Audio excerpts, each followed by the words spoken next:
নমস্কার বন্ধুরা, আজকে আপনাদের সঙ্গে ছানার রসমাধুরী মিষ্টি তৈরি করে দেখাবো। এই মিষ্টিগুলি দেখতে যতটা সুন্দর লাগছে, খেতেও ভীষণ মজাদার হয়। একদম নরম তুলতুলে হয়, মুখে দিলেই মিলিয়ে যাবে। দেখুন দেখতে কতটা সফট লাগছে। রেসিপিটি খুবই সহজ, যে কোনো কেউই এই রেসিপিটি বানিয়ে নিতে পারবেন। চলুন তাহলে দেখে নেওয়া যাক। চুলায় একটা কড়াই বসিয়ে 1 লিটার দুধ দিয়ে দিচ্ছি। এখন গ্যাসের ফ্লেমটাকে মিডিয়াম টু হাইতে রেখে দুধটাকে নাড়াচাড়া করে জাল করে নিতে হবে। যতক্ষণ না পর্যন্ত দুধের মধ্যে বলক চলে আসছে ততক্ষণ নাড়াচাড়া করতে হবে। দেখুন দুধটাকে বলক তুলে নিয়েছি। এখন ফ্লেমটাকে একদম লোতে রেখে 2 টেবিল স্পুন ভিনিগার আর 2 টেবিল স্পুন জল দিয়ে মিশিয়ে নিয়েছি। এই ভিনিগারের জলটা দুধের মধ্যে দিয়ে দিলাম। এখন হালকাভাবে নাড়াচাড়া করে দুধটাকে ছানায় পরিণত করতে হবে।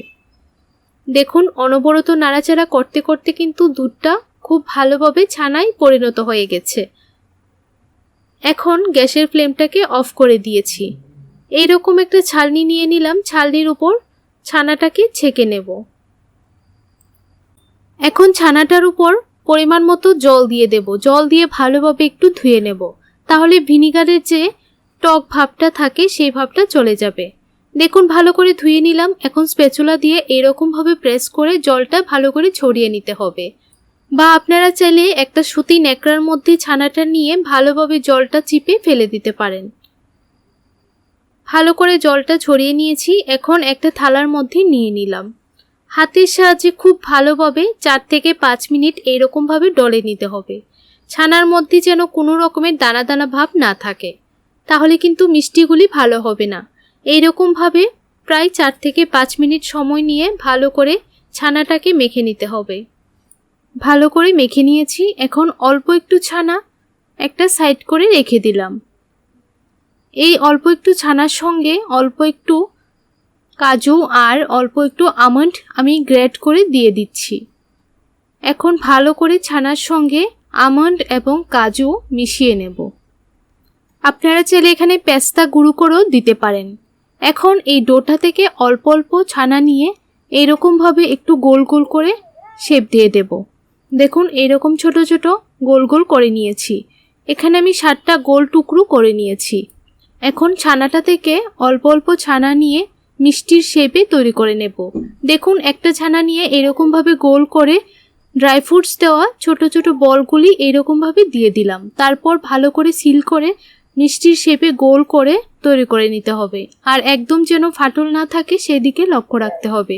দেখুন সবগুলি মিষ্টি তৈরি করে নিয়েছি। এখন চুলায় একটা কড়াই বসিয়ে দিলাম। 1 বাটি দিয়ে দিলাম চিনি। মাপে 250 গ্রামের মতো চিনি হবে।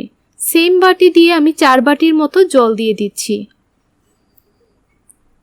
এখন 3টে এলাচ মাঝখান থেকে ফাটিয়ে দিয়ে দিলাম, তাহলে কিন্তু ফ্লেভারটা খুবই ভালো আসে। ভালোভাবে চিনিটাকে গলিয়ে নিতে হবে, আর 1 থেকে 2 মিনিট চিনির জলটাকে ভালো করে ফুটিয়ে নিতে হবে। খুব বেশি ঘন করার প্রয়োজন নেই। দেখুন ভালো করে ফুটে গিয়েছে। এখন মিষ্টিগুলি দিয়ে দেব। সবগুলি মিষ্টি দিয়ে দিলাম। এখন 10 মিনিটের জন্য ঢাকা দিয়ে দেব। 10 মিনিট পর আবার ঢাকনাটা তুলে আবারও 10 মিনিটের জন্য ঢাকা দিয়ে দেব। দেখুন 10 মিনিট পর ফিরে আসলাম। মিষ্টিগুলি কিন্তু অনেকটাই ফুলে উঠেছে। আবারও 10 মিনিটের জন্য ঢাকা দিয়ে দেব। 10 মিনিট পর আবার ফিরে আসলাম। মিষ্টিগুলি কিন্তু সম্পূর্ণভাবে তৈরি হয়ে গেছে। এখন একটা সাইড করে রেখে দিয়েছি। এখন চুলায় একটা কড়াই বসিয়ে 250 গ্রামের মতো দুধ দিয়ে দিলাম। আপনারা চাইলে লিকুইড দুধ ছাড়াও গুঁড়ো দুধ দিয়েও এইভাবে তৈরি করতে পারেন। 2টো এলাচ মাঝখান থেকে ফাটিয়ে দিয়ে দিলাম। যখন দুধটাতে বলক চলে আসবে তখন চিনির শিরা অল্প একটু দিয়ে দিলাম। প্রায় চায়ের কাপে 1 কাপের মতো চিনির শিরা দিয়ে দিলাম। ভালো করে নাড়াচাড়া করে মিশিয়ে নিলাম। এখন মিষ্টিগুলি দিয়ে দিচ্ছি। মিষ্টিগুলি দিয়ে 5 থেকে 6 মিনিটের মতো কুক করে নেব, তাহলে কিন্তু মিষ্টিগুলি আরও অনেক সফট হয়ে যাবে। দেখুন 5 থেকে 6 মিনিট রান্না করে নিয়েছি। এখন ফ্লেমটাকে একদম অফ করে দেব। আর ছানার এই রসমাধুরীগুলি তৈরি করার জন্য দুধটাকে খুব বেশি ঘন করার কোনো প্রয়োজন নেই। দেখুন একটা বাউলের মধ্যে সার্ভ করে নিলাম। আর উপর থেকে কিছু চেরি ফল গ্রেট করে দিয়ে দিলাম, তাহলে কিন্তু দেখতে খুবই সুন্দর লাগছে। বন্ধুরা, রেসিপিটি কেমন লাগলো কমেন্টস করে জানাবেন। ভালো লাগলে ভিডিওটিতে একটা লাইক করে চ্যানেলটিকে সাবস্ক্রাইব করে আমার পাশে থাকবেন। তাহলে আজকের জন্য এতটুকুই, দেখা হচ্ছে নতুন আরেকটি রেসিপিতে।